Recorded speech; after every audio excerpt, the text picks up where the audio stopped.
Today we're covering a new primitive in the world of crypto. This one is called Restaking and it's by a protocol called Eigen Layer. This one is going to be a deep dive. We have got an awful lot to cover today.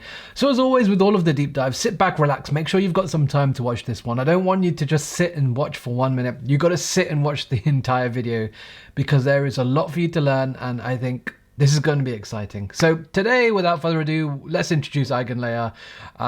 As always, for those of you who haven't seen any of my deep dives before, we cover a lot in these videos, essentially a complete overview of everything that you probably need to know about Eigen Layer. So that's what we're going to jump into today. So we've got lots of things to cover. First of all, we're going to talk about Ethereum staking, and then we're going to talk about the main concept being restaking, which is what Eigen Layer is introducing, and then we'll talk about lots of different possibilities, some of the issues, the interface, and then various different things that we do with all projects, as well as the bull and bear case as well. So let's get started. Viva la restaking. Let's jump straight into it. So the first thing that I think we need to talk about is staking. Ethereum, I'm sure many of you watching are aware, is now a proof of stake blockchain. It used to be a proof of work blockchain, just like Bitcoin. It did actually switch over to the proof of stake concept around about a year ago. It's crazy just to think how fast time goes. And currently you can stake your Ethereum, and when you're staking, you're essentially helping to secure the network. What you're doing is you're locking up your Ethereum kind of like a collateral, and in doing so you're validating blocks, securing the network. You're being rewarded for doing so. Now if you are malicious and you don't secure the blocks correctly, then that Ethereum that you've kind of put as collateral is slashed. It's basically the way that you can incentivize people to act in a fair manner because of the risk of things going wrong. You lose your stash, and currently the requirements are fairly high. It does take 32 Ethereum required to stake at the moment. Plus you need to run some software as well at the same time. You need the hardware and software as well. So but despite that, I think Ethereum staking has been a huge success. There's already 800,000 plus validators, and currently over 26 million ETH is staked. Now by the time you're watching this statistic is probably outdated. It's probably a lot higher than that. So that means, a quarter of the total Ethereum supply is staked, and this is of course increasing over time. As a result, that means there are billions and billions of dollars actually securing Ethereum's network as a whole. Ethereum blockchain is secured by all of this staked ETH, and that is a lot of value. Now, because these requirements are pretty difficult, I don't have 32 ETH, so I couldn't be a solo staker. There are these different protocols that have launched this concept of liquid staking, where essentially you can stake your Ethereum with them, and they can give you this liquid representation, this IOU that basically represents your staked position. And these have been a huge success as well. The likes of Lido, Rocket Pool, Frax, which is something that I've talked about on the channel a lot. And there's a whole new ecosystem of products being built around this Ethereum staking mechanism, including money markets, CDP, stablecoins, insurance, oracles, lending platforms. It's integrated everywhere in DeFi. And since Ethereum has gone to the proof of stake mechanism, liquid staking derivative have been a crazy hype. And they probably will continue to grow. Now, when you do stake your Ethereum, you are getting rewarded. Ethereum new ether is basically being given out or dished out to you, and you can see kind of how this has changed over time. We're fluctuating between the 4 and 5% APY, basically around 4.5% at the moment for being an Ethereum staker. Now, some say that this is like the equivalent of the treasury yield. This is the risk-free rate in DeFi. The Ethereum staking yield. It's probably always going to be there, and the mechanism, we've talked about this on the channel as well in regards to Ethereum issuance.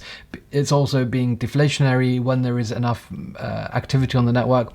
It works really well. I think it does anyway, and this risk-free rate, as you could say, is one of the reasons why I think Ethereum staking and this LSD narrative, has been so big. So yeah, let's have a look in terms of like liquid staking. Look, it's the #1 category according to DeFi Llama in terms of all kind of crypto categories. We've got 100 plus protocols. By the time you're watching this, it might even be 150. 20 billion plus in terms of dollars. Yeah, a lot of money, and this is all securing the Ethereum blockchain. So Ethereum is a very, very, very secure network because we've got so much value that's being helped to secure it. Understanding all of this is really, really important into understanding Eigen Layer and kind of the concept around it. Now, one of the issues is that Ethereum staking itself, whilst it secures the Ethereum network, it doesn't actually secure, decentralized applications and other services. And the idea is, look, every single app, every single protocol, it needs this sort of trust layer.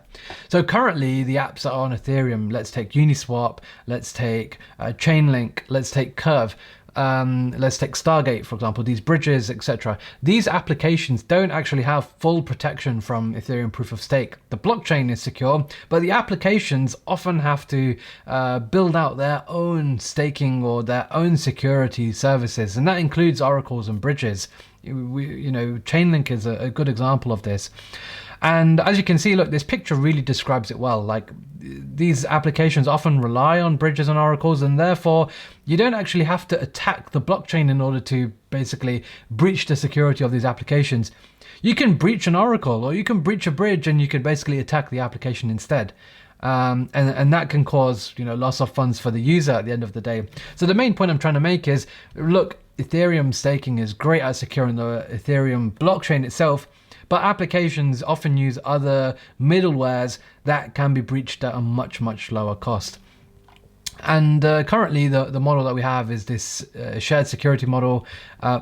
I said that wrong, sorry. Shared security is the concept that we should probably go for. Now, the current model for security is not shared security, it's actively validated services. And this is what we see with the bridges and oracles, for example, Chainlink, that we have today. But these have a number of issues. For example, like we just discussed, the cost of the attack is low because you don't have to attack the whole 20 billion proof of stake Ethereum economy. Rather, you can, attack the bridge, or you can attack the oracle, which definitely doesn't have a market cap of 20 billion or even 10 billion for that matter. So the cost of the attack is much lower. There is capital inefficiencies because some of these other systems, these nodes, for example, with Chainlink, they have to pay additional fees, additional gas fees for their own security on top. So that's another thing. There's trust fragmentation, and you do actually need quite a large number of validators in order to help make something secure. Ethereum by itself has 800,000 plus validators, but a lot of these oracles and bridges and side chains, for example, they don't have anywhere near that number of validators, and so therefore these can be attack mechanisms, or attack vectors I should say, that don't really share that same security that Ethereum does. Now, Eigen Layer is trying to solve this, and the way that they're trying to solve this is by having a shared security model, where they're going to basically take this security that Ethereum provides, this multi-billion-dollar security system, and share it out with as many different other services as possible. Now, imagine there's 1,000 protocols, all of them worth $1 million each. With the proof of work or proof of stake system, like once a majority share is achieved, they can be attacked. So you don't actually need much to attack each of them individually. However, if you were able to share that security across all of them, you're talking about $1 billion required. So that's basically the principle behind Eigen Layer, taking that value that Ethereum security provides, at 20 billion plus economy at the moment, which is only growing, and basically sharing that across other applications, across other services, across side chains. I hope you get the point. And hopefully the next slides will explain it in a bit more detail if you haven't already. So Eigen Layer introduces this concept of restaking. So what you can do is, on Eigen Layer, users can reuse or restake their staked Ethereum or liquid staking token, for example, STETH, RETH, FraxETH, on its smart contracts, and by doing so, you're able to earn those additional rewards, and you're earning additional rewards because you're restaking to secure additional services. And this practice is the restaking primitive. So I've got a diagram here. I think this is from Eigen Layer itself. I'll be honest, it's not the best diagram, but it does get the point across where, you're already staking your ETH normally on the base chain. You can opt in to restake your Ethereum, and basically other services like bridges, data availability layers, oracles, sidechains, etc. can opt in, and you can basically restake your Ethereum to basically help secure some of these other services and earn additional rewards. There are many, many factors that we need to consider when we talk about this, so that's what we're going to dive into later. So what kind of new industries, what can we build from this? Well, the idea is, data availability layers. If you're a new blockchain, a new layer 2 or a new layer 1 even, you can basically share that security that Ethereum provides with yourself. You don't have to spin up your own validators. You don't have to worry about that. You can share that security. Oracle layers, bridges, dexes, you name it. If there's a service, if there's an application, a new chain, a new oracle, a new piece of infrastructure, you can take that security model that Ethereum has already and share it with yourself. And basically these Ethereum stakers can opt in to decide if they want to secure your DEX. If they want to secure your bridge, they can do so. And the idea is you can take some of those validators that are already there and use them for your new services. Now, one LSD won't be able to provide for everyone, so we will see like a blended restake tokens that will offer a variety of services. So for example, you could get a restaked ETH, which would be for bridges. So you could have just this one particular token that's like restaking ETH for bridges. You could have one for dexes. The idea is there will be many, many different types of services, and you'll be able to opt into which ones you want to secure. So how does Ethereum staking normally work? Well, you take your ETH, you lock it up, right? You need 32 ETH in order to do this, and in doing so, you're able to secure the blockchain. Now, most people don't have that, including myself, so we have to often go to LSD providers like Lido, and we can stake our ETH there, and we can get an LSD token, ST-ETH, that represents our stake. And again, we can then basically secure the network and secure the blockchain. What we can do is we can then restake this already staked asset, and now we can decide, actually, you know what, I want to opt in to secure some of the Cosmos ecosystem, or actually I want to opt in to secure Chainlink Oracle services. And in doing so, you're basically not only securing the Ethereum blockchain, but you're also now securing the Cosmos ecosystem, or you're now also securing the Chainlink ecosystem. And in doing so, of course, you're taking on additional risk, but you are able to earn those increased rewards for doing so because you're doing extra work. You're restaking, you're basically securing other additional layers. And that's pretty much the primitive. You take your already staked assets like RETH, ST-ETH, CB-ETH, you'd restake them and basically help to secure other services, this depending on whichever ones you opt in.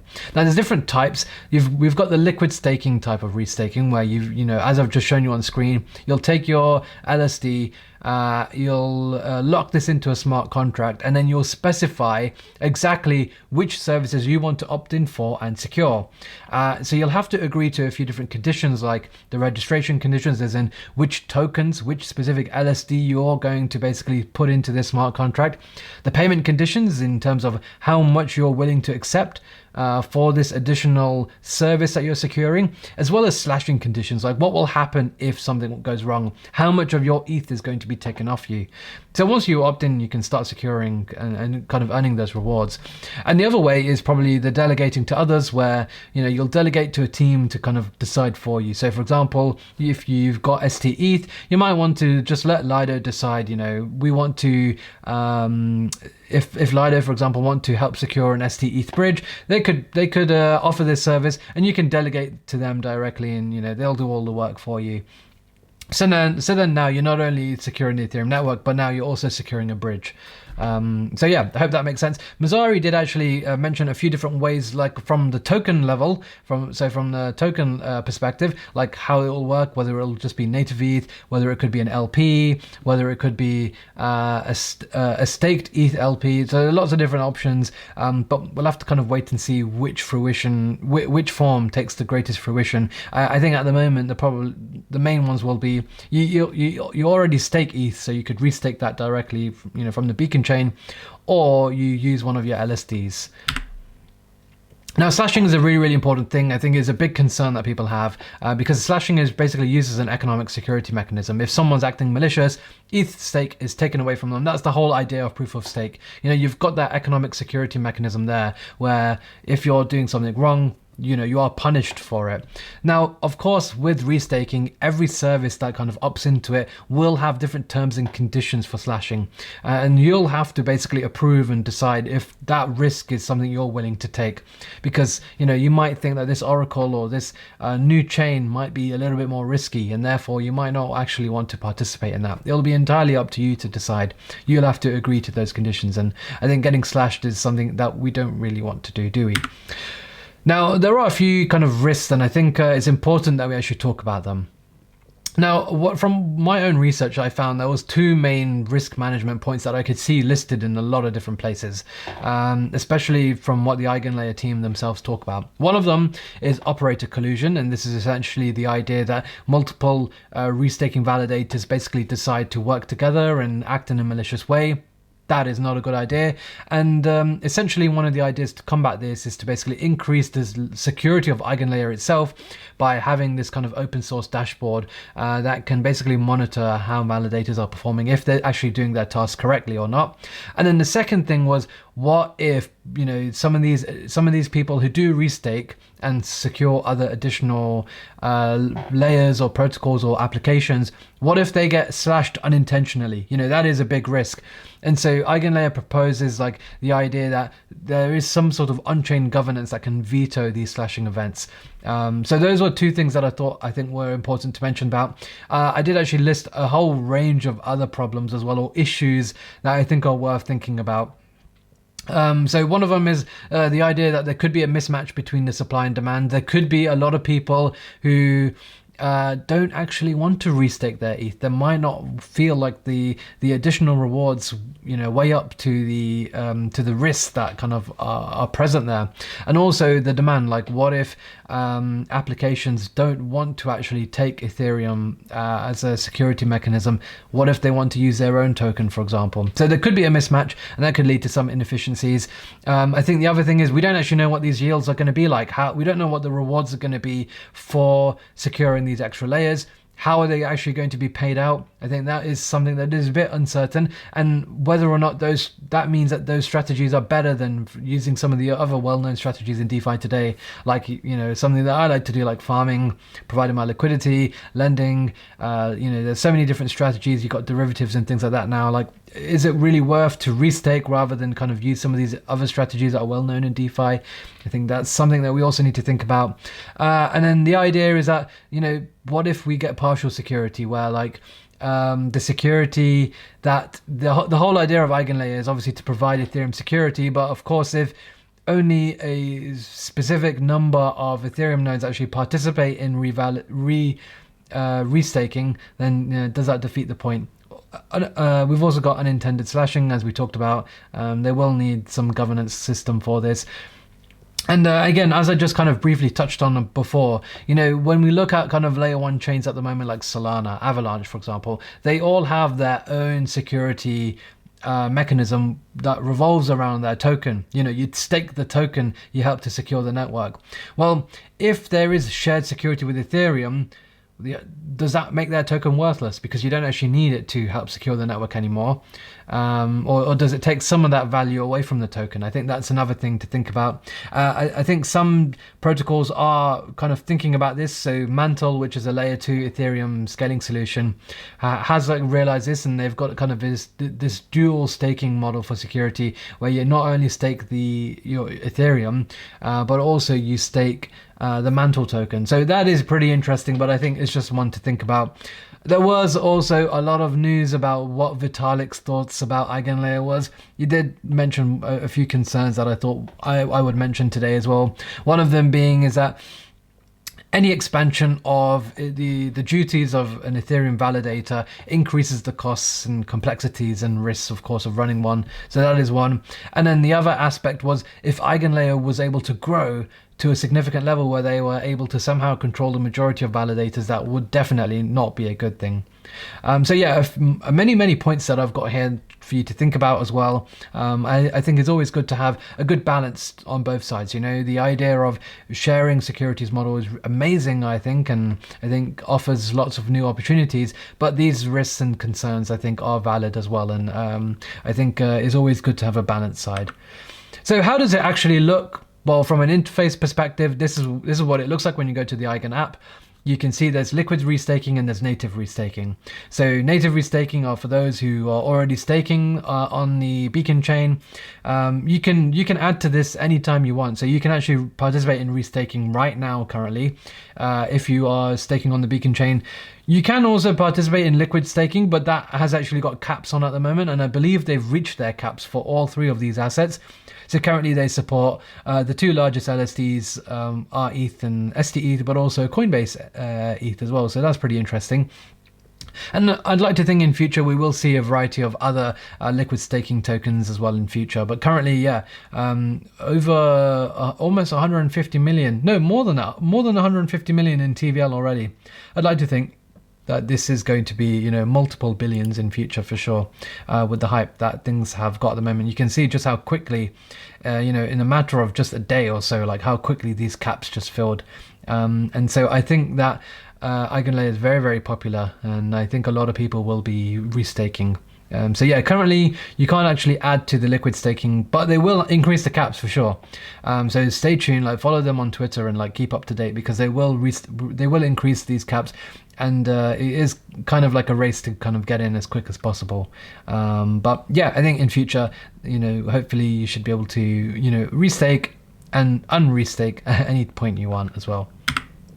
So in terms of funding, you know, Eigen Layer did actually raise quite a significant amount of money, over 50 million, and I believe they've raised at quite a high valuation. Now, I can't remember what it was off the top of my head, and I couldn't find it, but I maybe I'll try and leave it in the description below or in the comment section below, but if you haven't, you should be able to find it online potentially. But I think they will be valued quite highly.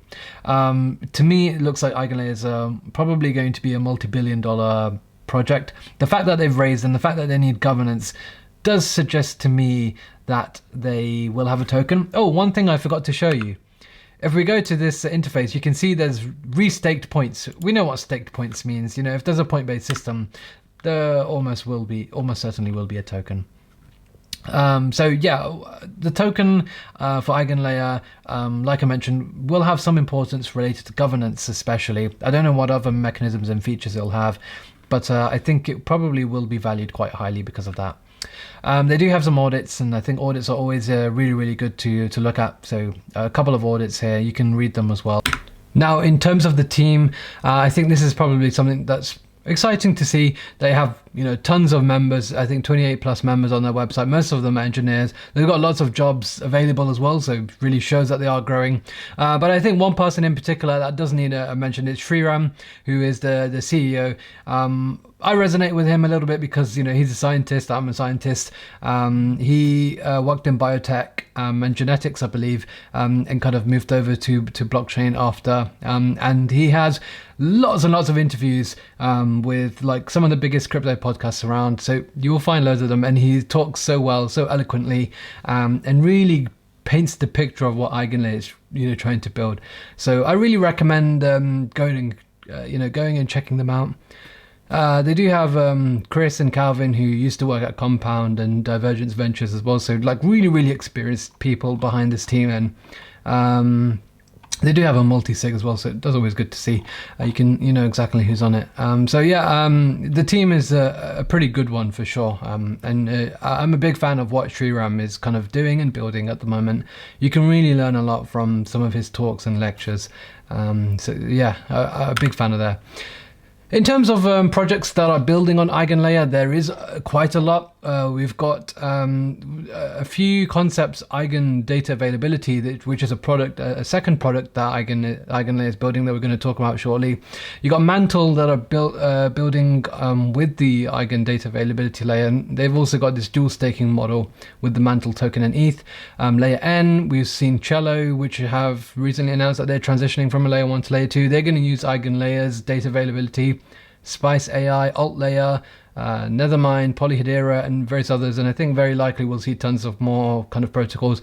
We have actually also seen some protocols introduce the idea of restaking LSDs. So, you know, that's a whole new concept altogether. I know there are people who are for and against this.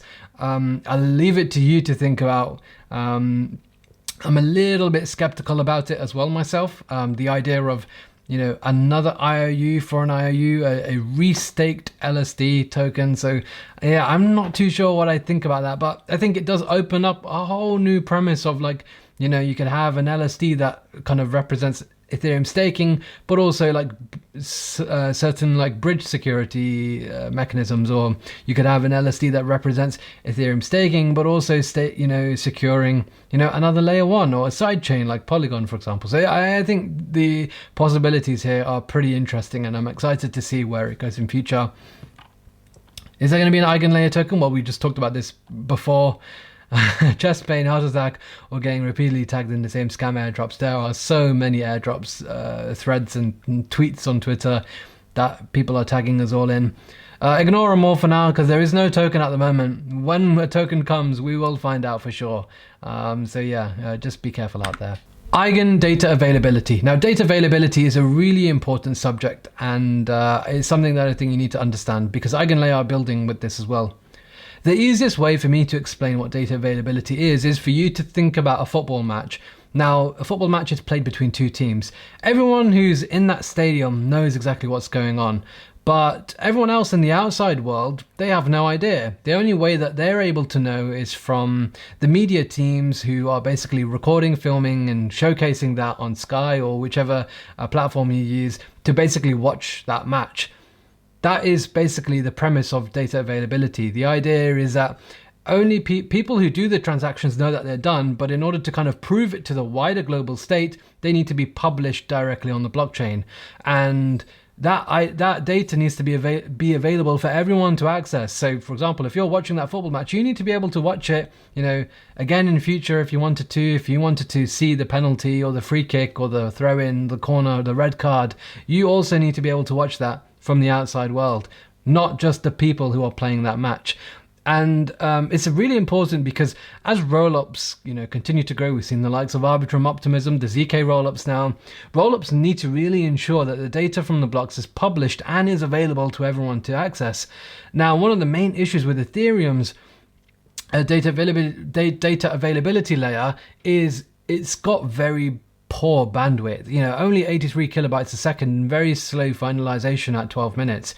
That really is a bottleneck in terms of being able to really scale Ethereum. So what Eigen Layer are doing is they're building a data availability layer on top of Ethereum, using Ethereum staking to basically help secure it, and basically to help scale Ethereum, I should say. And it's probably going to be one of the first applications on Eigen Layer itself, and it will allow Ethereum to actually offload its data availability within the ecosystem rather than having to use off-chain sources. And Eigen's data availability is like 200 times faster than Ethereum's, so we will see significantly cheaper fees, you know, from using it. And we've just talked about some of the projects that are going to utilize Eigen Layer's data availability. There are many other protocols building around data availability and being a kind of specialist in data availability. So I think it's really good to see that, and I think this will be another way that Ethereum will scale in future.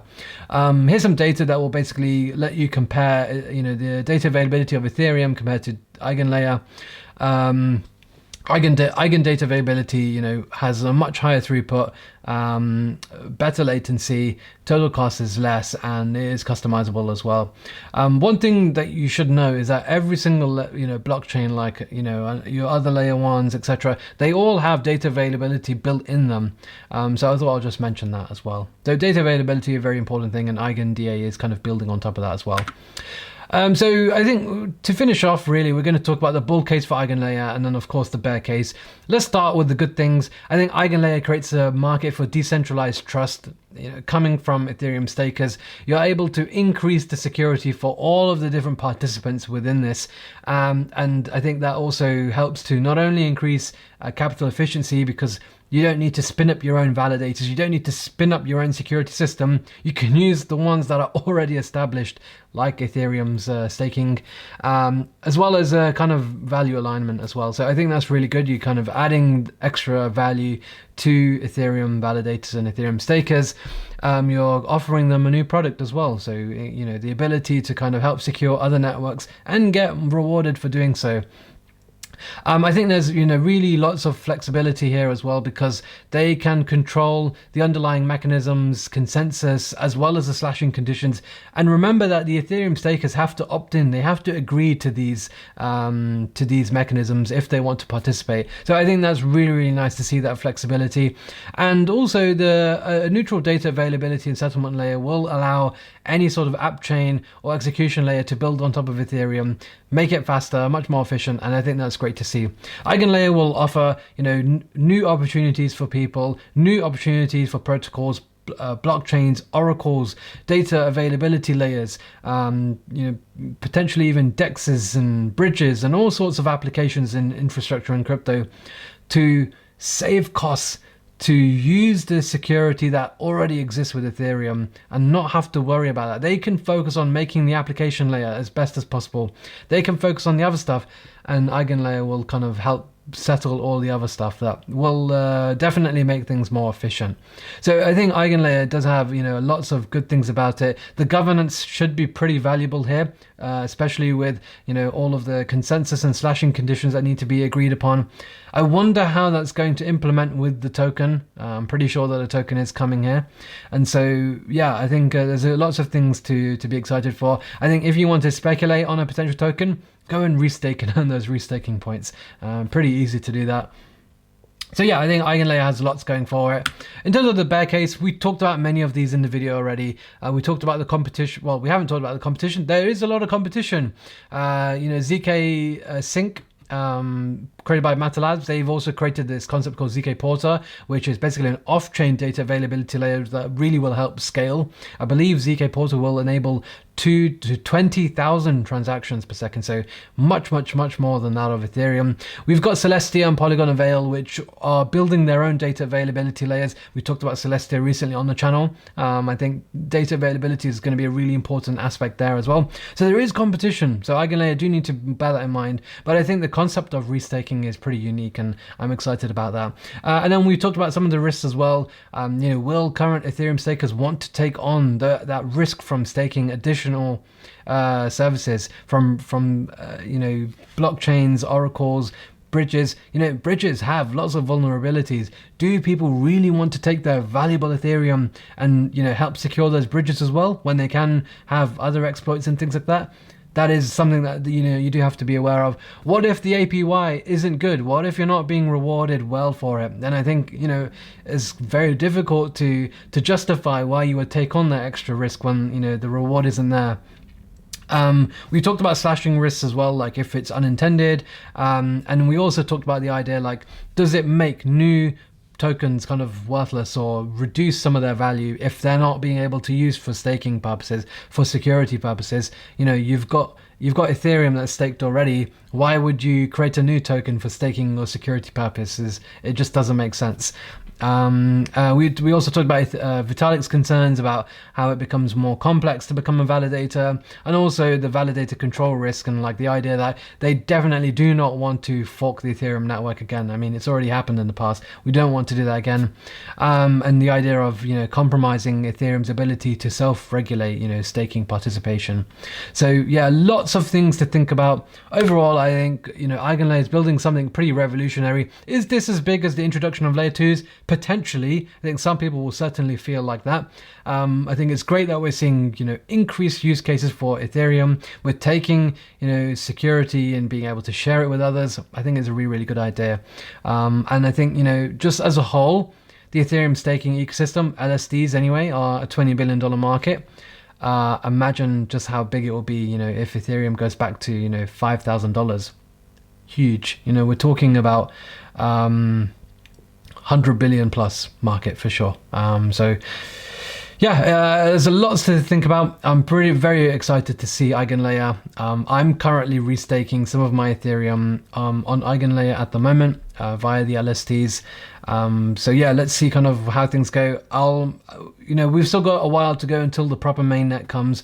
I believe probably we'll find out late, probably early next year. But yeah, lots to think about there. That's pretty much everything I could think about talking regarding Eigen Layer. I'm sure there's many other elements as well, but we'll talk about that in future. So yeah, let me know what you think. Let me know if you have any questions, concerns, or even ideas about what you think Eigen Layer is bringing to crypto and DeFi. I'm very excited to see it. Drop a comment down below, let me know your thoughts, smash the like button, subscribe to the channel if you haven't already, and we'll be back with plenty more content in the near future.